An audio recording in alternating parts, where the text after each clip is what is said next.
What's going on, everybody? Welcome to the Farzy Show. This is the Farzy Show, presented by MyBookie, mybookie.ag. It's wonderful to have you along for the ride. Yesterday was a bad day. Yesterday was a really bad day. Yesterday was a terrible day.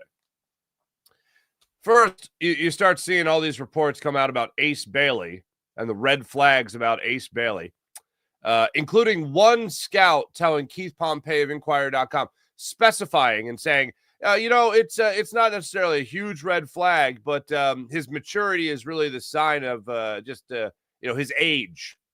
Like, okay. So all 18, 19, 20-year-olds can have their dream right in front of them and be like, I don't want to work out for these teams. I'm the third best player value, the highest upside of anyone. No one else is going to take my I should be taken. Like, no, I don't like entitlement, bottom line.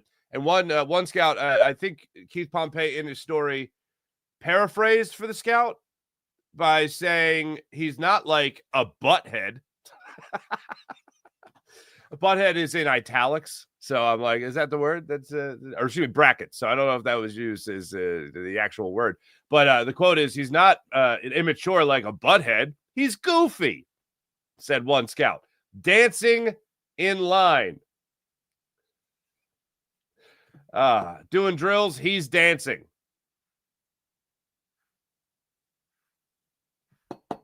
Great. I have been high on the Ace Bailey bandwagon for quite some time now. Really like his game. Really like what he could be at the NBA level. And these are ginormous red flags. These are like rude to the wait staff on a first date red flag. Okay? We've been through it already. We've been through it with Ben Simmons. We've been, the entitlement and all that. We've been through it with Markelle Fultz, and I don't think that was necessarily entitlement as much as it was just a guy that wasn't ready to play in the NBA. And then, we've been through it just with the false prospects in this city. I'm going to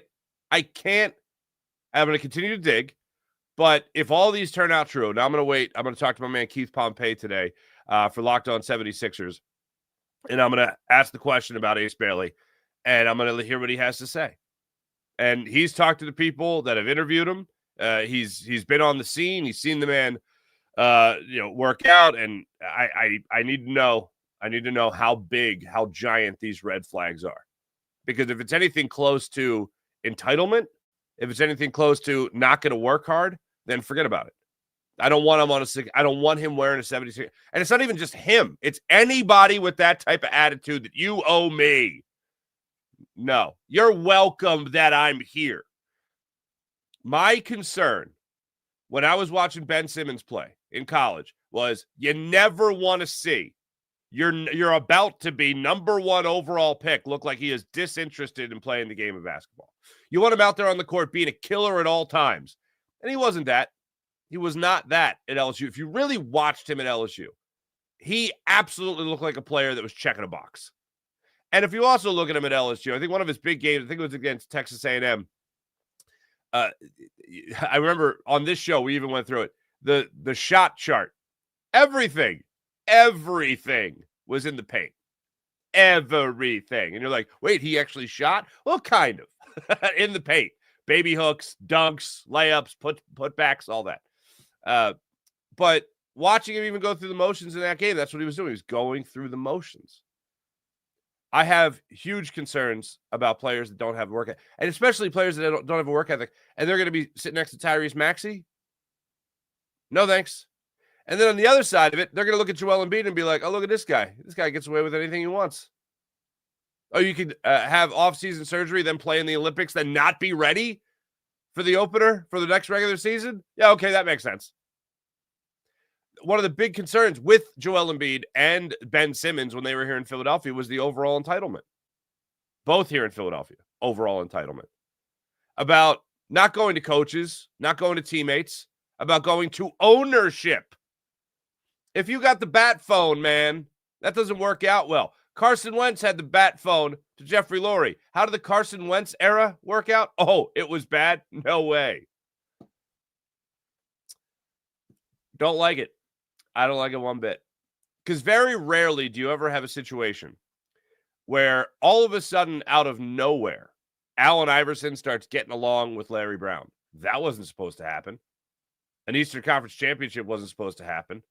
Very rarely do you get those experiences where all of a sudden everything just becomes simpatico. So, yes, I am nervous as hell about Ace Bailey right now. The amount of detail that's come out, look, I know a lot of people can look at it as smoke screens. I know a lot of people can look at, it's the draft, think crazy things happen. Yeah, but people aren't just throwing stuff against the wall when it comes to a lackadaisical attitude surrounding playing the game. I want somebody in here that's going to want to work out for teams, going to want to show off what he's got. Because when you don't show off what you got, what are you hiding? That's the concern. Okay, you're not working out. What are you hiding? Or are you just that entitled where it's like, well, I'm the number 3 pick. This is really a 3-player draft. Okay. There's just 3 players. Everybody's the rest of the field. All right. Now I'm worried. So, yeah, chalk me up as somebody who is concerned about Ace Bailey. So, anyway, that was the first thing. And then, as the day goes on, Nick Castellanos gets benched, taken out of the lineup in last night's game. Or, excuse me, going into last night's game for a, quote, inappropriate comment made after being pulled for a defensive replacement. And the defensive replacement is Max Kepler. I said last night on Postcast, if Max Kepler is your defensive replacement, you have a right to be pissed off, okay?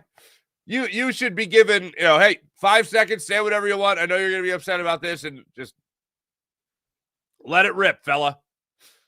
Well, apparently, he was not granted those 5 seconds to react and made an inappropriate comment. Rob Thomson wouldn't go into any more detail about it, but he made an inappropriate comment. It starts at, what could he have said? Canadian beer sucks. Could have said that. What else could he have said? You're a cotton-headed ninny muggins. Maybe that's what he said. Things that might push Rob Thomson over the edge. And he benched him. When have we ever seen Rob Thomson as a disciplinarian? I remember Charlie Manuel benching Jimmy Rollins on more than one occasion for not hustling down the line. I can remember that. I can't remember any other time when Rob Thomson was the guy that was, all right, now I'm going to really crack the whip. Like, what? Nick Castellanos goes out there and plays every day. Nick Castellanos wants to go out there and play every day. Nick Castellanos, if you try to take him out of a game, when he is your best option in right field, even in a close game, certainly not Max Kepler, you're gonna. And by the way, both times it's come back to bite the Phillies in the behind, because 2 nights ago, game 1, Max Kepler, when he was in as the replacement, allowed that run to score, the second run of the game for the Marlins, made it a 1-run game, 3-2, by fielding that ball and not throw. I even made the comparison of Nick Castellanos in Atlanta with that incredible catch in foul territory and then gunning out. I forget who it was at home plate, but I know it was Stubbs catching. Made a phenomenal catch and throw home for a double play. Well, Max Kepler couldn't make that play. Traffic or not, couldn't make that play. Maybe Nick Castellanos makes that play. Maybe Nick Castellanos, as a matter of fact, I know Nick Castellanos makes a play last night in right field that led to another run scoring for the Marlins in a just horrible 6th inning. I don't know what he said, so I'm not going to die on Nick Castellanos' hill just yet. But it had to be horrific for him to get benched and end a 236-game consecutive streak. I know that Nick Castellanos can be a little standoffish. I know he's not exactly the easiest guy to root for some people, but he's one of your most consistent hitters. And again, he's your best option in right field. And these are games against the Marlins that you got to win. And I have no doubt that it probably crept into Rob Thomson's mind that I could bench Nick Castellanos. I can make sure I stand up for myself, I guess, and not take an inappropriate comment and say, all right, I can bench him and still beat the Marlins. Wrong. Baseball's a funny game, as they say. 8-3, they took the L. Now, that was the first thing that rubbed me the wrong way about Rob Thomson last night. The second thing that rubbed me wrong about Rob Thomson last night was, him managing a game. That's what really got to me.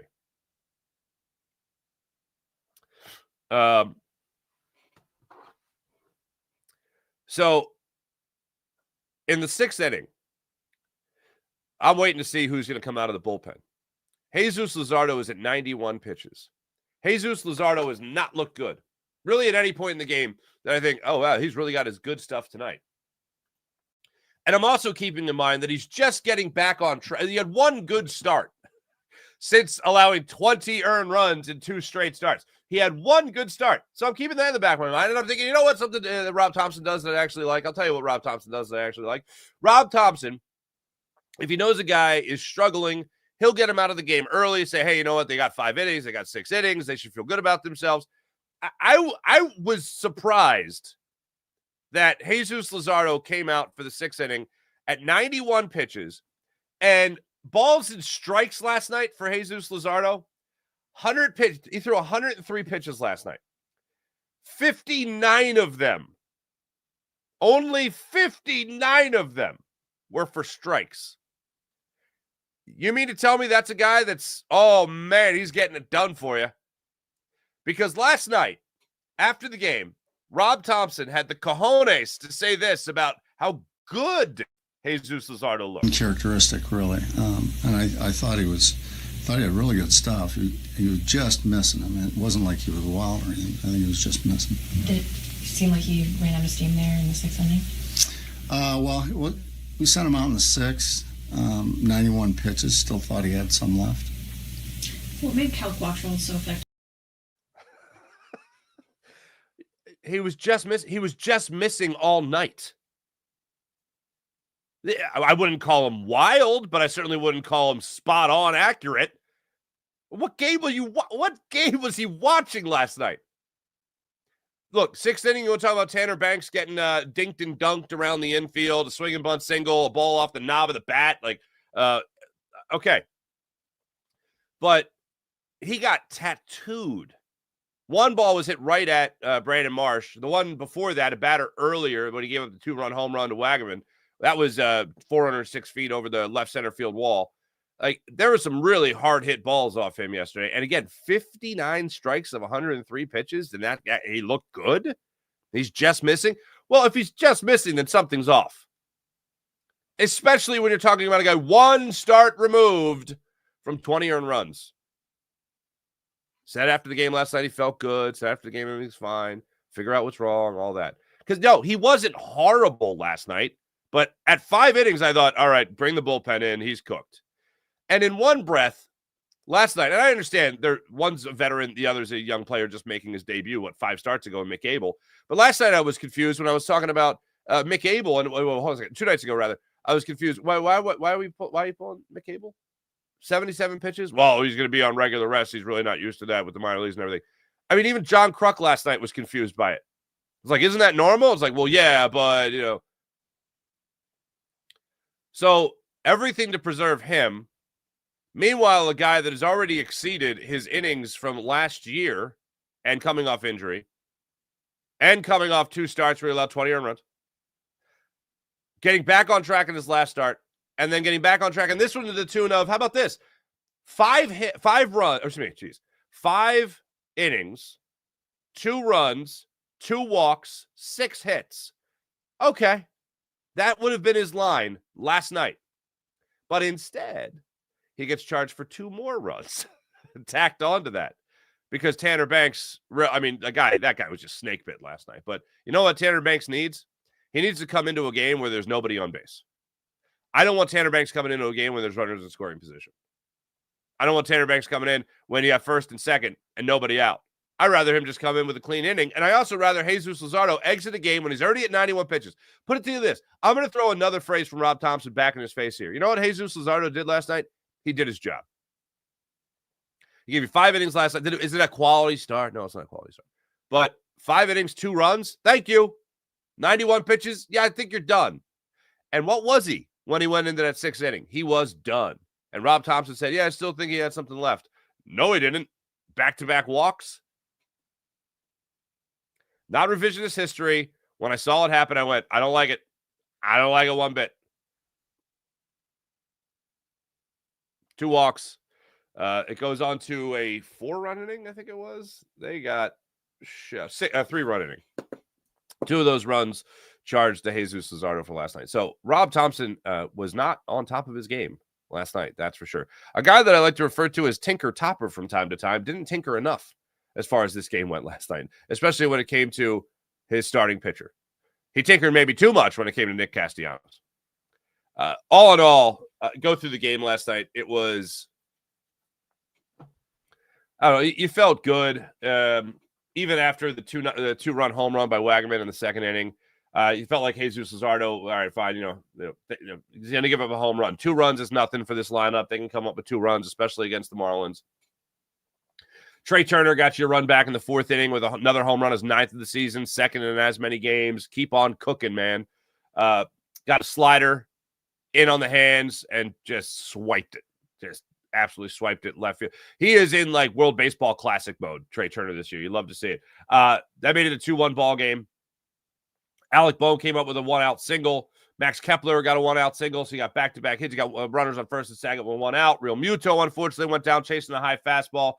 And then Bryson Stott absolutely smoked a ball, a 1-hopper up the first base line that was just corralled, and that ended the inning. And that was that. Johan Rojas, base running blunder in the 5th inning when the Phillies were trying to get something really going for themselves. Kepler led off by getting hit by the pitch, barely, just hit his elbow. Marsh came up with a double. Quantrill comes out of the game. Henriquez comes in. Rojas gets the RBI single to center field and gets thrown out at second base trying to stretch that play. First up, speed-wise, I'm surprised that he got thrown out, but he did. Second, I guess he thought Marsh was going to try to score on the play and he could take the base. The throw practically went home anyway, and he still got thrown out at second. Cool. Then Turner flies out to shallow right field, played by Edwards, the second baseman. Marsh wasn't tagging on that play either, with Edwards back to the infield. Edwards made a fantastic play on that ball. Even if Marsh tags, I think Edwards is throwing him out at home. That's how quick he turned around and got the ball in. But Rob Thomson said everything was right during that play. And that's one instance where I'll actually agree with him. Schwarber came up, got an RBI single anyway, so you still got the extra run of the inning. You were up 3-2 after the 5th inning. 6th inning, that's when everything just fell apart. Luzardo, full count to Norby. Wagaman walked him on 5 pitches, by the way. And then Tanner Banks came in. There was the knob of the bat that acted like a perfect sacrifice bunt to put runners from first and second to second and third. So I got second and third with 1 out in a 1-run game. Stowers comes up, gets the RBI swinging bunt. Bo makes a play on it, 5-3 put out. Sanoja comes up. He gets the RBI triple to center field. That guy was just flying around the bases. Now it's 4-3. Now you're losing. Then Edwards steps up and he hurts you again. This time with a line drive, hit it Max Kepler. Now, you know what? I meant to check this morning. They didn't change it last night.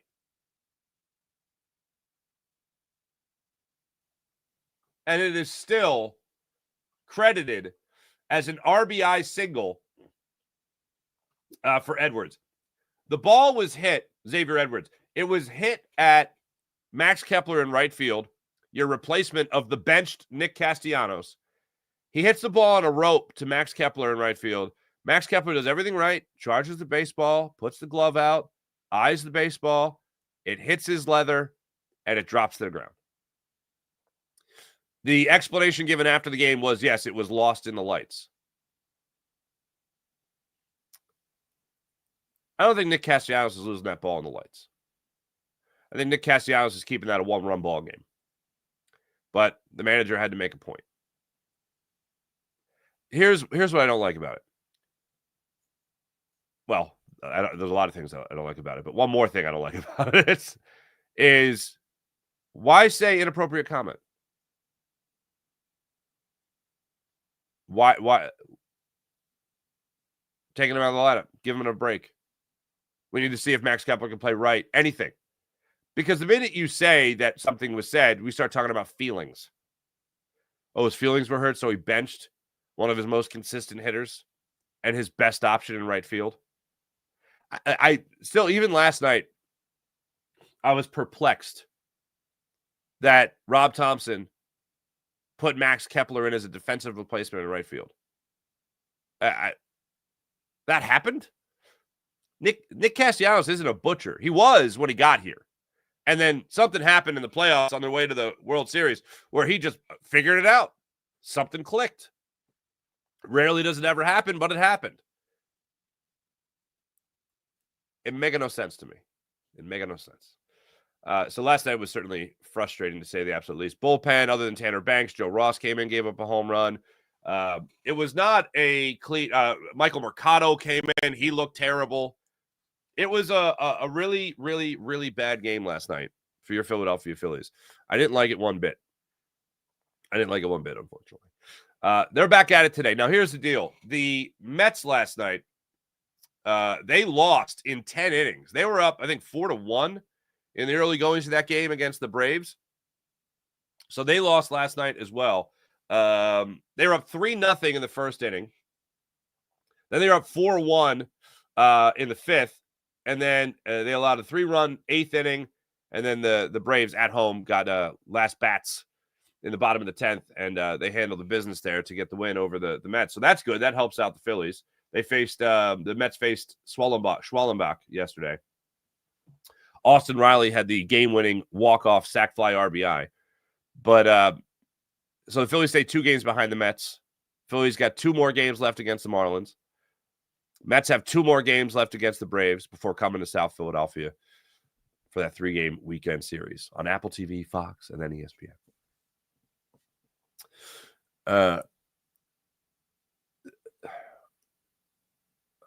I would love for this team to have some urgency.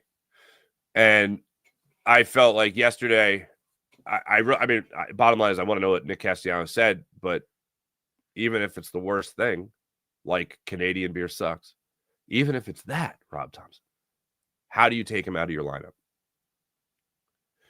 Are you doing that if it's the Mets series? I doubt it. So I don't think we have time for feelings right now. Somebody wrote me on the postcast last night, one of the comments saying, so you just allow him to disrespect the manager? Well, that's the thing. We don't know if he disrespected the manager. We don't know what was said.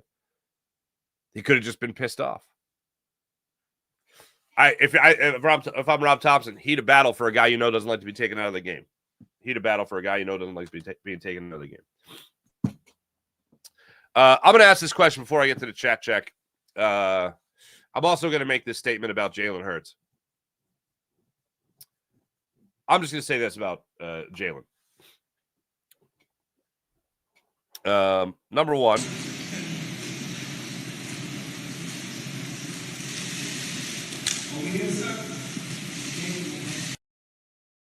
okay.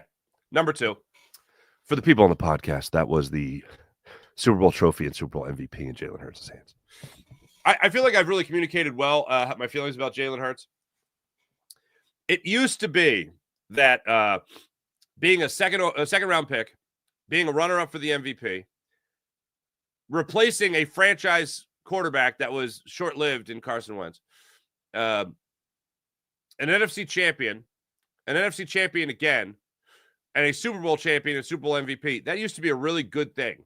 Those used to be good things to be. And then I guess Jalen Hurts ruined it because he's all those things, and that's apparently a negative. I've been seeing around social media slander to our quarterback. Yesterday, I even talked about how much I love the guy's attitude and Jalen Hurts and how he's the exact guy that you want, and we've waited a long time for this guy to be our quarterback. You know, for a guy like this to be your quarterback, a guy that's easy to root for, and a guy that wins. We've waited a long time for that guy, and he's here now. So I want to go back in time for a second and just kind of go through what we've waited for in Philly. And what we've waited for is a drama-free, hardworking winner. And that's exactly what Jalen Hurts is. And not like, oh, he wins a lot of regular season games. He's been to 2 Super Bowls. He's won one of them.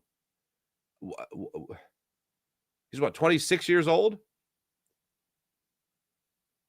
I remember back in the day, like 5 years ago, being like, hey, If we ever had a quarterback that did this and did that and was able to do this and was likable and easy to root for, oh, man, why can't we just get that guy? We have that guy right now. And still underappreciated. After going to a Super Bowl, people still ask, after being a runner-up to Patrick Mahomes for the MVP, people still asking questions. Hey, 2 years ago, the awful demise, that was everybody's fault. Jalen Hurts included. He played terrible. Team played terrible. Nick Sirianni was terrible. Coaching staff made terrible decisions. Upper management made terrible decisions. Everybody had a hand in how god-awful the end of that season was. And then people asked the question last year, oh, Saquon Barkley, star of the show, can Jalen Hurts still do? Oh, if they need Jalen Hurts to throw, can he still throw? Well, yeah, that's exactly what happened in the Super Bowl, and he was the MVP. They needed him to throw. He threw extremely well, and still slander. Yeah, it really. There was a great commercial. I forget who it was. It was a credit card company. It might have been MasterCard. I don't know. Where after the Red Sox won the World Series in 2004, they were going around to different Boston celebrities and being like, you said you would give your left testicle if the Red Sox won the World Series. You're like, I said that? Yeah, all right, fine. And then they go on to the knife, you know. It makes me feel like that's the payback. Well, for forever in Philadelphia, we've talked about getting a quarterback that could do all these things. And now we have him. And he gets slandered constantly still. I've truly, in my life, never seen anything like it. Never seen. Is this how I was really young for Mike Schmidt in his heyday? When the Phillies won the World Series, I was in 80. I wasn't even born yet. Anybody older can tell me, is this what it was like with Mike Schmidt? Because I can't see Jalen Hurts ever like doing anything to call out the fans. I know Mike Schmidt did a little bit with the famous quote, and it's a great quote. The joy of winning, or the thrill of victory and the agony of reading about it the next day. That's great. That's a great line. Mike Schmidt had talked about regrets that he's had. I remember being at a press conference with him and George Brett. That was an incredible press conference. Have those guys two guys up there on the dais. And Colleen Wolfe, my old friend, Colleen Wolfe, asked the question to Mike Schmidt. She said, when he was talking about his relationship with the fans, she said, it sounds like you have some regret about your relationships with the fans. And he goes, oh, yeah, big time regret. I was like, whoa, first time that's ever been admitted. Is this what it was like watching Mike Schmidt and Jalen Hurts, where no matter what, these guys are just phenomenal talents? They win and they get persecuted for it? Because I would have to imagine this is what it's like. I'd have to imagine this is what it's like. And I'll say this, and this is coming from a guy who absolutely loves Jalen Hurts. Mike Schmidt, I think it's pretty safe to say, it was a better third baseman than Jalen Hurts was a quarterback. And he still got the hate. But I'll say this also. There's no more important position in all of Philadelphia than the quarterback of the Philadelphia Eagles. And that guy just won Super Bowl MVP and still getting slandered.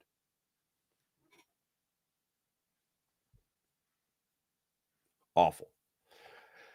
All right, got that off my chest. Thank you. Ace Bailey. Speaking of things we've been through in the city of Philadelphia, we have been through the false prospects. We have been through guys that don't care. So let's talk about the opposite of someone like Jalen Hurts. The opposite of somebody like Jalen Hurts is Ben Simmons. I want nothing to do with a guy that does not love the game of basketball and wants to be a killer. If you're taking a top 3 pick, especially in a draft like this where everyone, Cooper Flagg's the man, Dylan Harper's the man, and then it's everybody else. If you're talking about a draft like that, well, then you got to prove yourself. And apparently Ace Bailey is doing next to nothing to prove himself. That to me already is a giant red flag. When you look at the article from Keith Pompey today on Inquirer.com, there's one Western Conference scout that says, you got to take him, but you have to really know what you're getting into. He has the highest upside, but why hasn't he been more productive in the nuts and bolts things that count? I think that's true for just about everybody. But the idea of you have to take him, no, you don't. No, you don't. The Sixers had to take Markelle Fultz at number 1. Yeah, was Tatum probably going to go number 1 to the Celtics anyway? Yeah, but guess what? The Celtics, they fleeced the Sixers. They sold him on the, oh, yeah, Mark, you really like Markelle Fultz? Oh, do you? They're going to take him, you fool.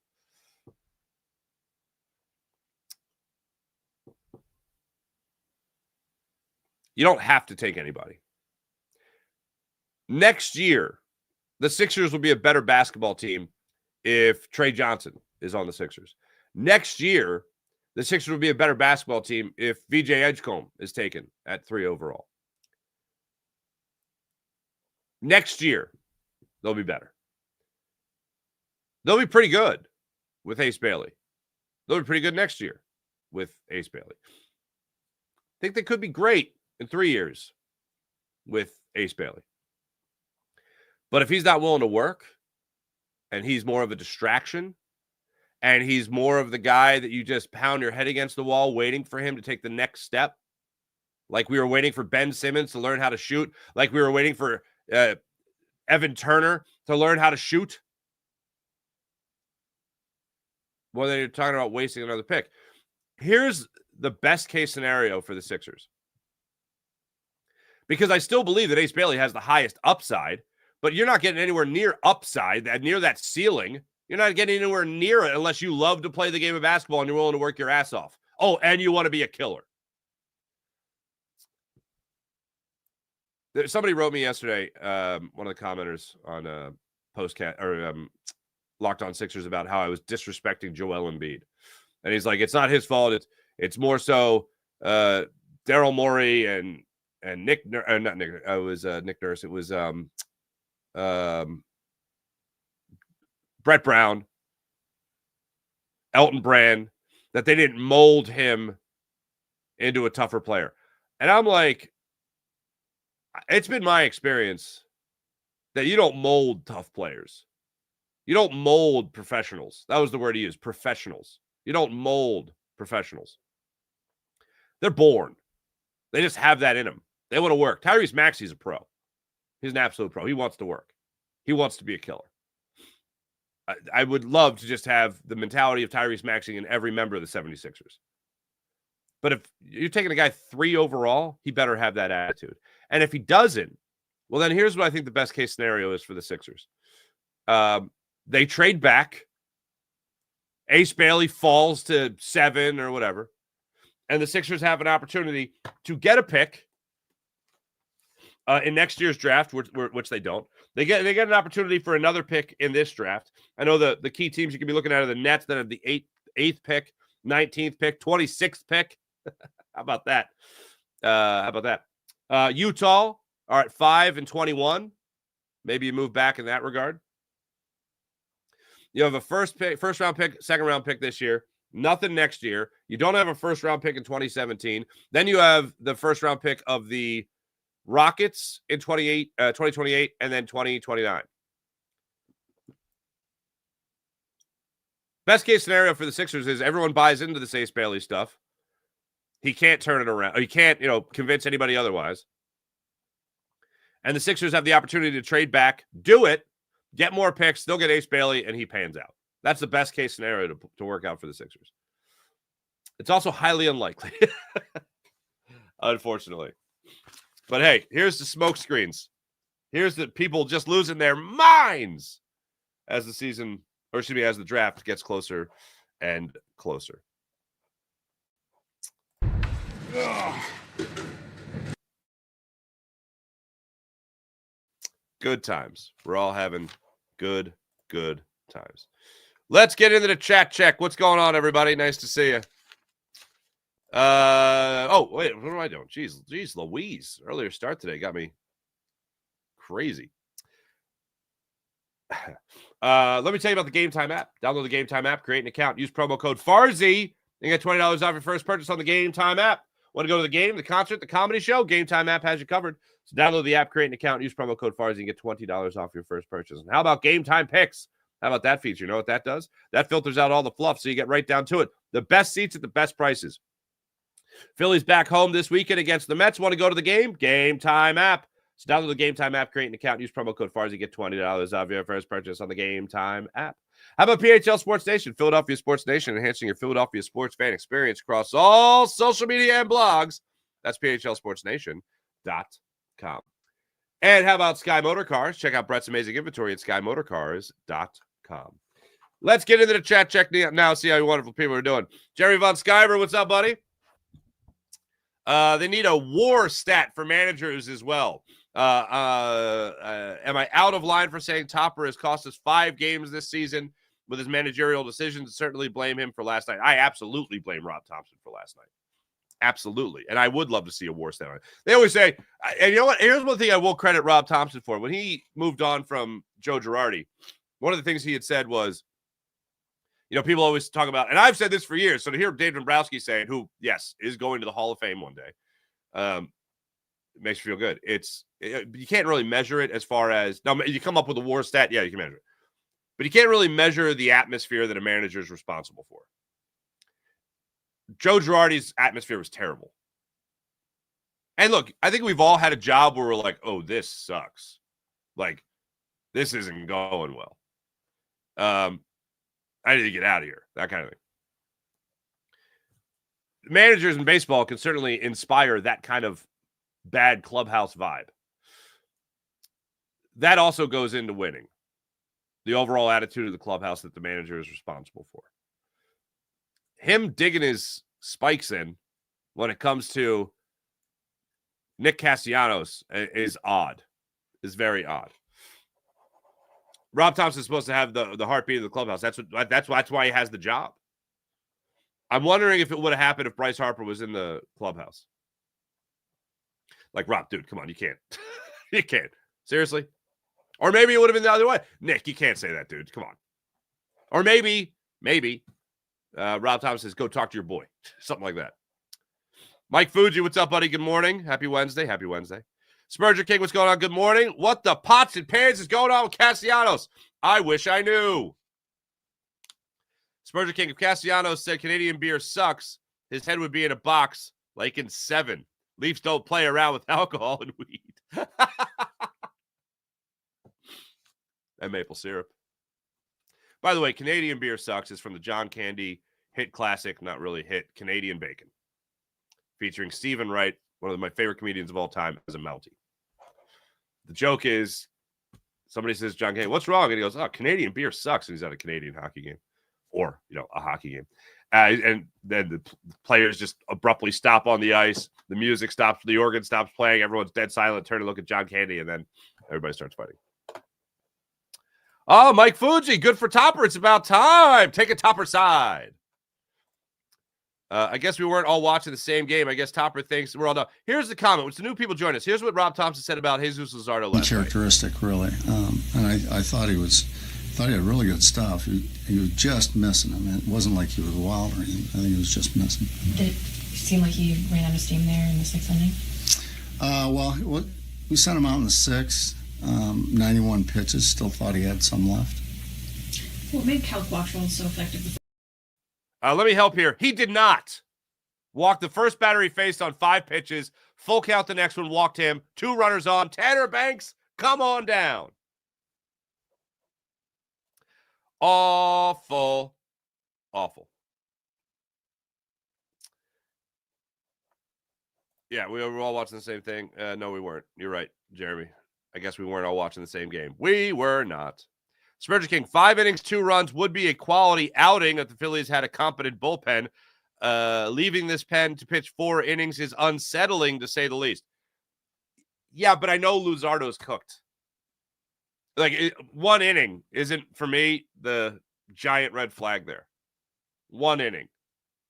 I'm looking at a guy, 103 pitches, 59 for strikes. No thanks. No thanks.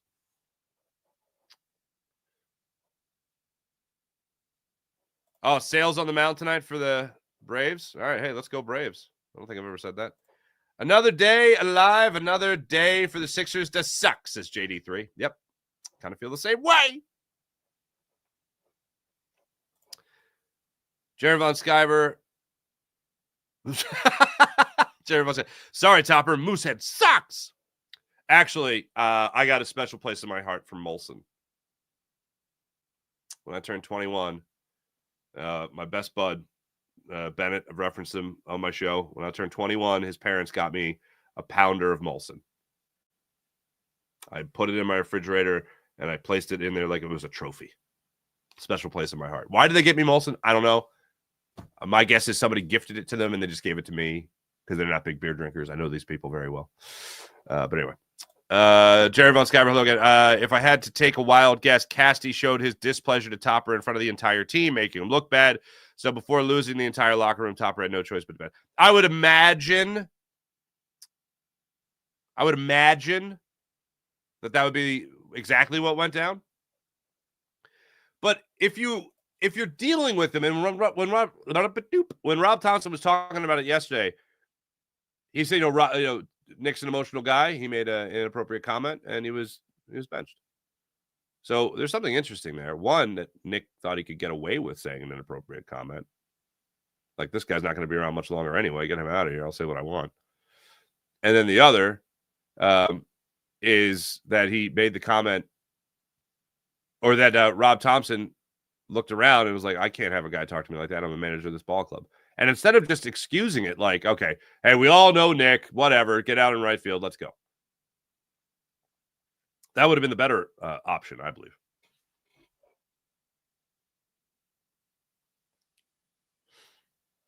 Okay, there you go. Jalen better than Schmitty in the clutch. Okay, fair enough. Chip season birds, what's going on? Chip season birds, there you go. Top your next buddy, like Rob Thompson's next getting fired. Interesting. Jonathan Harvey, Nick Castellanos is now my favorite player. Topper deserves the inappropriate words. They're going to make a jersey now that just says inappropriate words on the back of it. Like literally just the word inappropriate words. That's what it's going to say. Jerry Von Skyber, interesting thing here is Dombrowski and Casty are buddy-buddy. That's true. Oh, the connection. Jeremy, I got to do a Fox hit today. I might use that. That's good. Nick Castellanos, what am I talking to you for? Maybe that's what he said. Yeah, go talk to Dave. See if I'm benched. Go talk to Dave. See how he feels about me being taken out of the game for a right field replacement like Max Kepler. Seriously? Seriously. No thanks. Thanks to everybody in the chat. You guys are great. As per usual, let's get to the morning rush brought to you by Sky Motorcars, SkyMotorcars.com. Ladies and gentlemen, your Philadelphia Phillies are back at it tonight. 6:40 start time. Rangers Suarez on the hill. Look forward to that one. Have a great rest of your day, everybody. Catch me on Fox 29 and Locked On 76ers later today. See you guys then.